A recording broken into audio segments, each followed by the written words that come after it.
This is CNN Breaking News.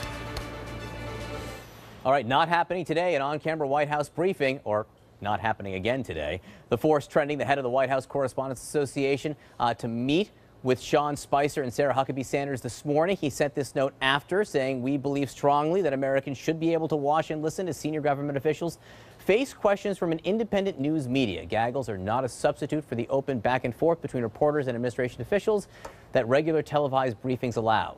Sean and Sarah agreed to consider these positions. Joining me now, Republican strategist Justin Sayfie and CNN political commentator Alice Stewart.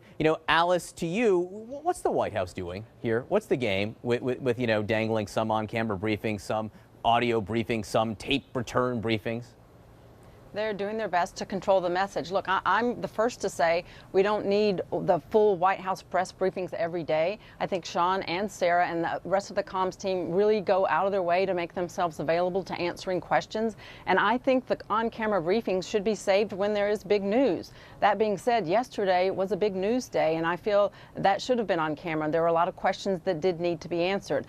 I think more than anything, the American people aren't as concerned with this as the journalists, but I do think it's something to push back on.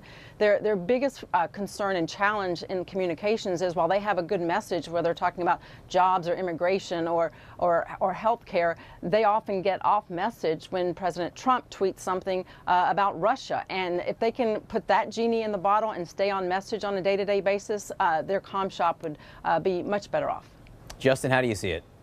Well, I think that exactly, I agree with Alice, that the White House is trying to try different techniques to control the messaging. And look, I do agree that it's also about the press corps. The press corps itself, they're used to being able to have that access. But this whole issue of whether it's on television or not on television, again, to me, it's important that they have the ability to ask those questions. I'm less concerned whether it's televised or not televised. And the other important thing to keep in mind here is that we now live in the age of the internet and social media.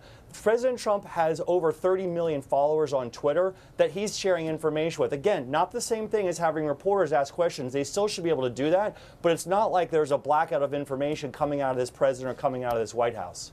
All right, let me address a couple of these things from a slightly different perspective, and note where I'm sitting here. On the one hand, this White House occasionally says things that need to be tested and challenged. The president will say things on Twitter, for instance. That's a one-way conversation. So unless you can ask that question, you can't get a response. And being able to do that so people can see it, do you think, Justin, that that's important?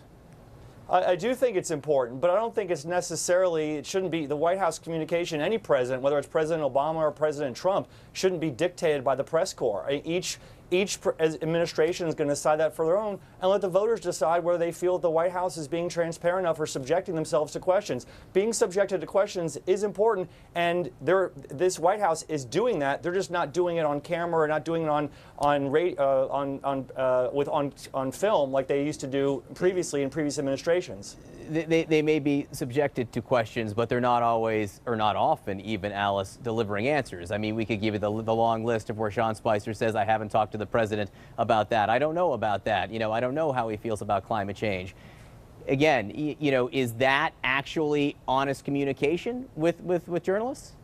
I think they're delivering the message exactly the way that President Trump wants them to do. And one thing I do feel strongly, that when the president tweets something, that is an official statement from the president. It can't be cast off as something he said on social media.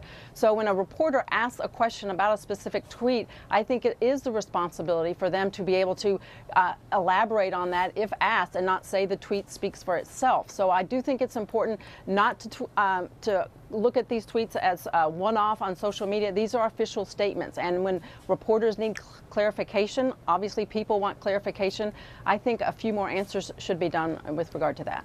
Justin, 10 seconds of advice for the White House from you now. Keep using social media effectively.